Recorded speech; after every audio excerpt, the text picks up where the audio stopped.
Do you know that up to 70% of expats or immigrants return home within 2 years?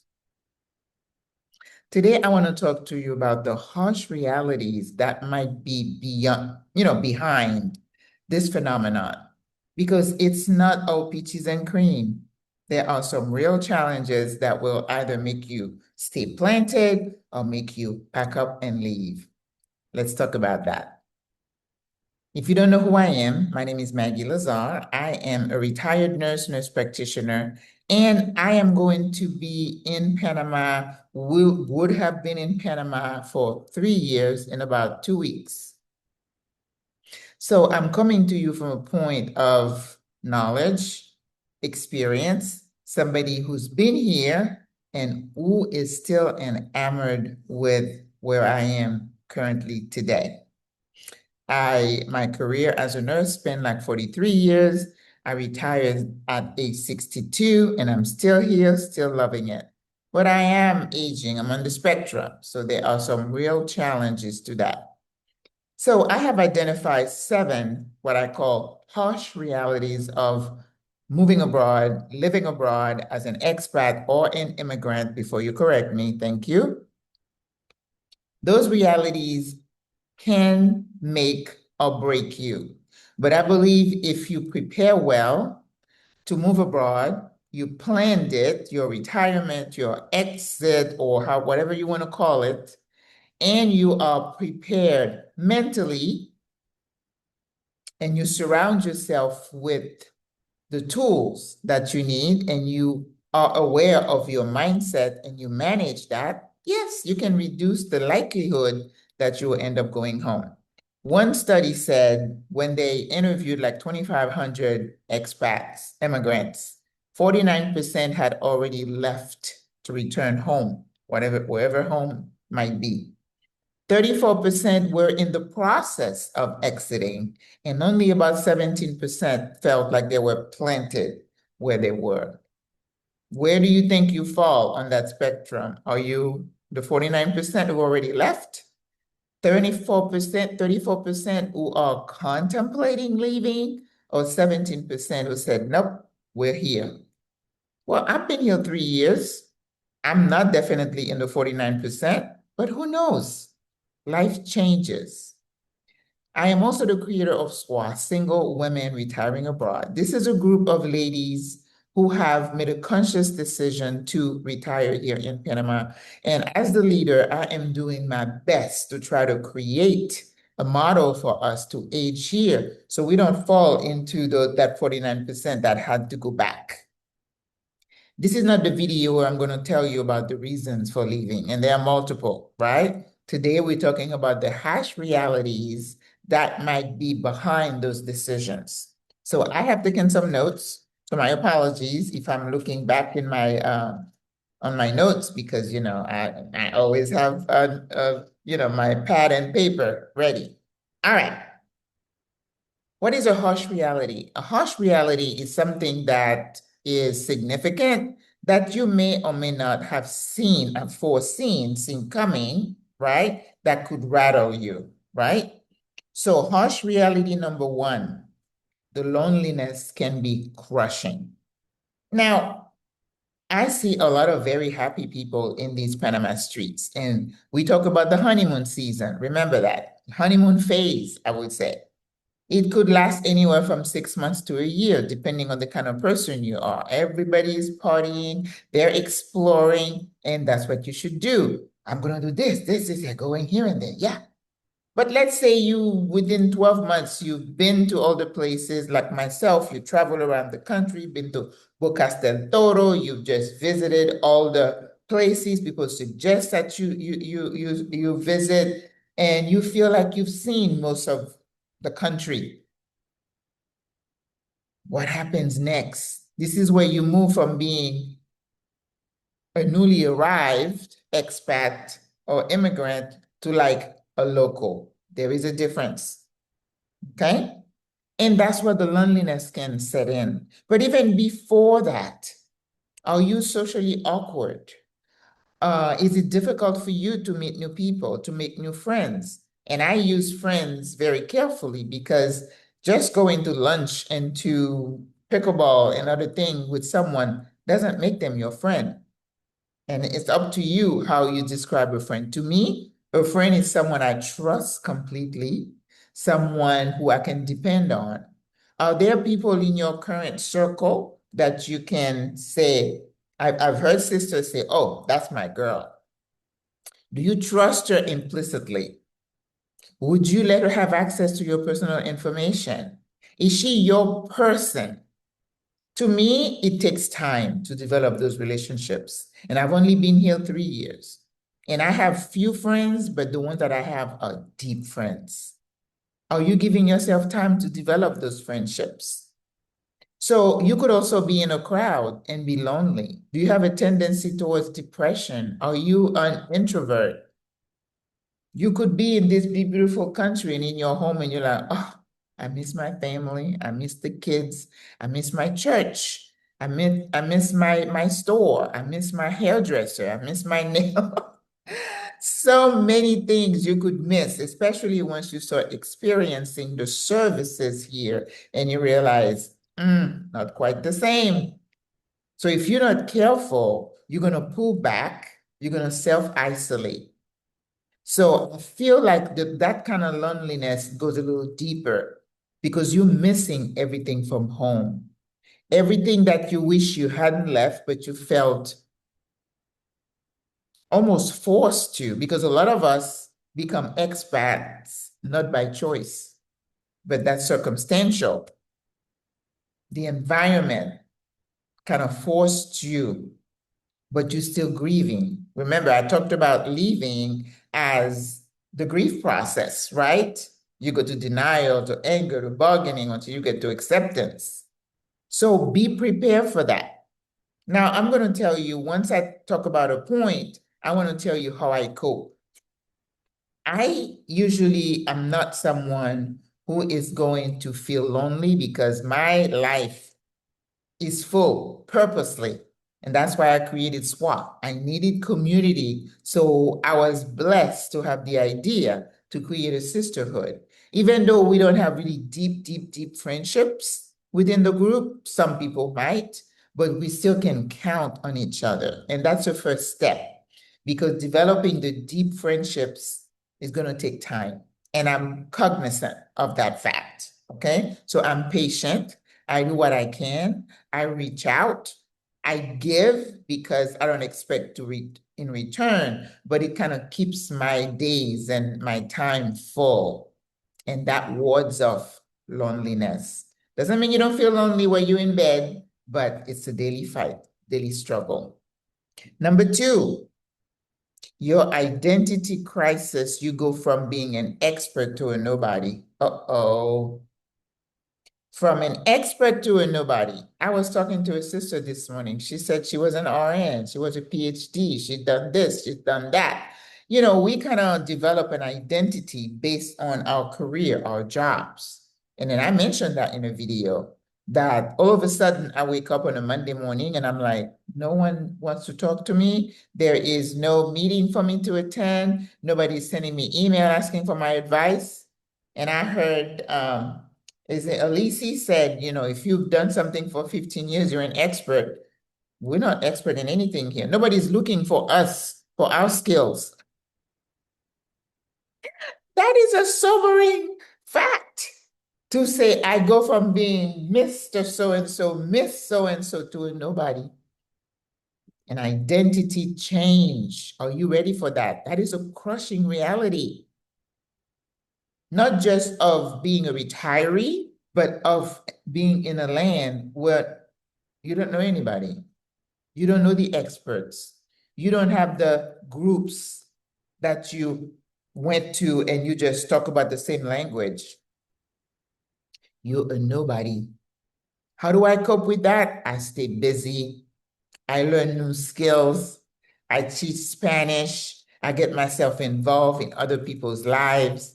I have my cooking passion. Develop some passions. You don't have to be the same person that you were in your past life. Recreate a new identity. well, create a new identity for yourself. That's the way to cope. Leaving what was in the past. You kind of lean into all the experiences that you had to create a new persona that will save you, sis. Harsh reality number 3, healthcare fears and anxieties. Oh my goodness. You know, you in your 60s, in your 70s, you're looking down and it doesn't look pretty because you know your body's going down. You know something is going to happen down the road. We don't know when or how soon, but you know, we've seen other folks what happens, and we are dreading what ifs, the what might happen. I don't have insurance. Do I have enough money? Do I have that credit card that Maggie tells you should be free in case you get into trouble? The anxiety of growing older abroad, in a community, in a culture that is foreign to you. Because the healthcare, I talk about, it's better to stick to the devil that you know. Yes, the US healthcare system is horrible sometimes if you don't have money or you have access to good insurance and have money to pay the co-pays and you know your deductibles, et cetera, et cetera. But at least you know how it works. But here, you're not sure how it works. When you get admitted to a hospital, you feel like a little bit unsettled because you don't know what to expect. And Maggie keeps telling you the 911 service doesn't work the same. So anxiety upon anxiety, fears. That's why we're trying to be proactive, to prepare. But are we going to really be prepared when something does happen? You go into these facilities, you can't really express yourself to the doctor, the staff. Anxiety. So that is a crushing reality that you need to understand. That's going to become your reality living abroad. The not knowing, the being unsure. And even if you hire someone, I know somebody who hired like a personal attendant and they stole from her. They stole her jewelry. Well, they could have stolen from you over there too. They do. But you have language barrier. And if they do steal from you, what do you do? What is the process, the legal stuff? Crushing reality. How do I cope with the healthcare anxiety? You try to prepare. Get your Medicare Advantage. Register with Pacifica Salud, Panama Clinic. Be okay going to a public hospital like my friend Sonia. She's like, I want to go this place, that place. And this is another thing. I was talking to this sister today. She's like, oh, it happens, it happens. And I think it makes it easier for us if we get the mindset that if I get sick, I don't need the bells and whistles. I don't need you to send a helicopter to take me from here to over there so I can get the latest, the brightest, the newest. It helps. But we are not trying to tell you to think like we do. I feel like it reduces the anxiety. But you say, what if I get cancer? What if I get that? Yes, those are realities. And you need to be thinking about them and be as proactive as you can, sis. Harsh reality number 4, family resentment is an ongoing thing.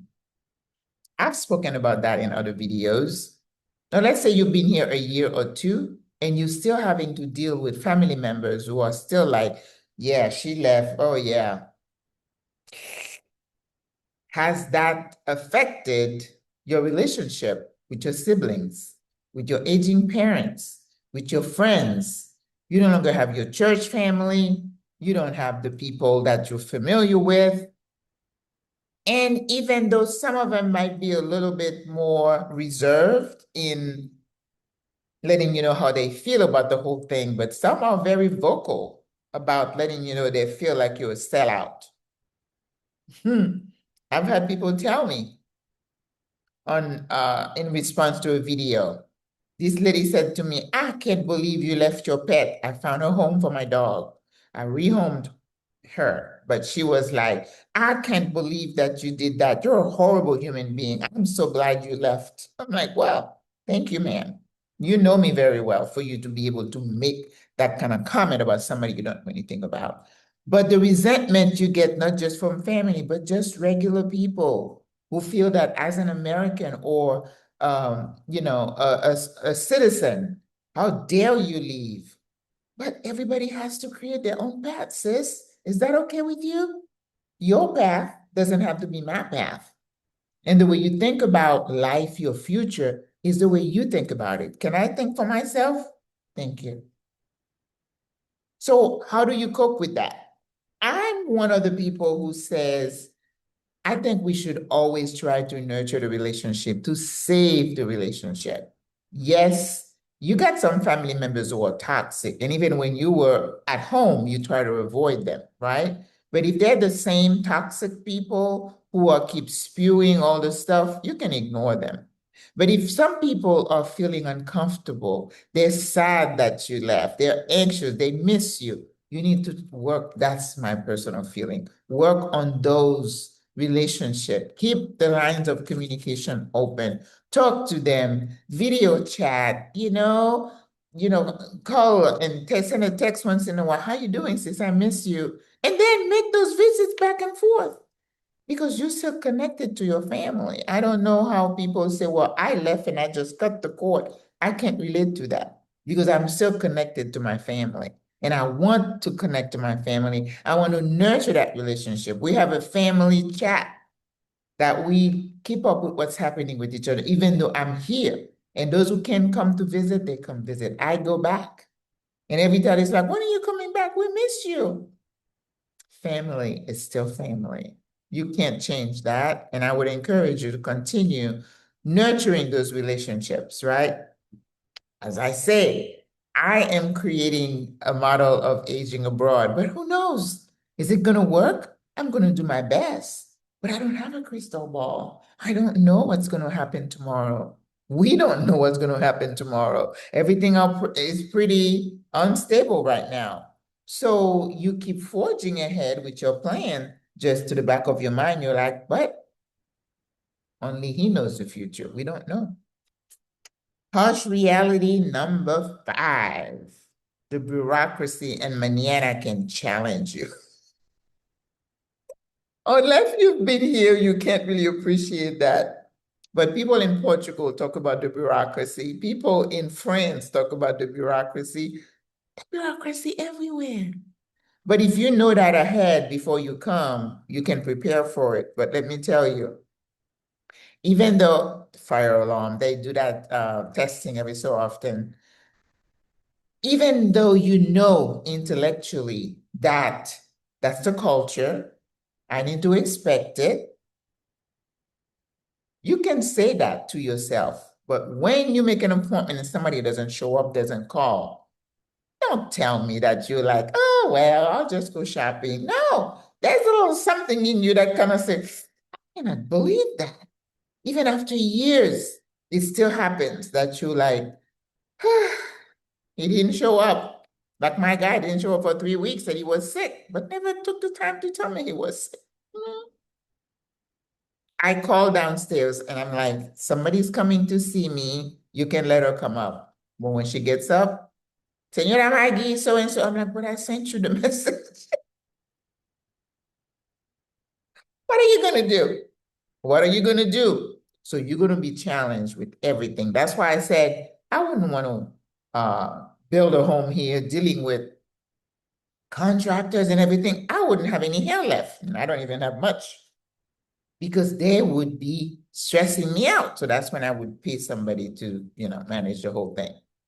So that's what you do. You try to get your mind, how you cope. You try to get your mind to say, okay, I'm in Panama, I'm in Portugal, I'm in France, and people complain and complain because it's not pleasant when you're going through it.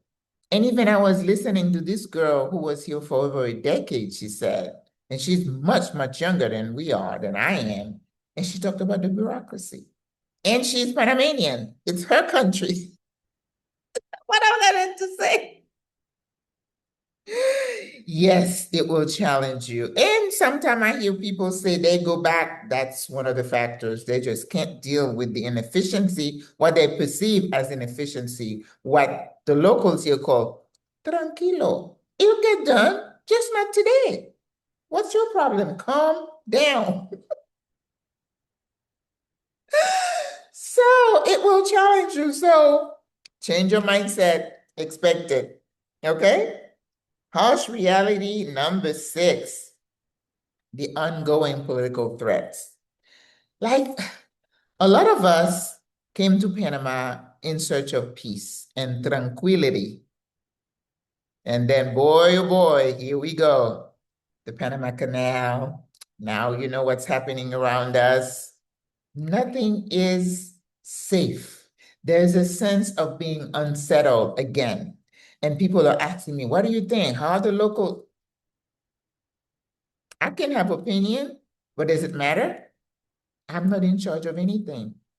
And what I want to tell people also is that stop chasing the place that you think is going to be 100% safe.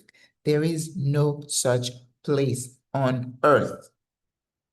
You go to Africa, well, you know, hotspots popping everywhere. Now it's Latin America, Central America,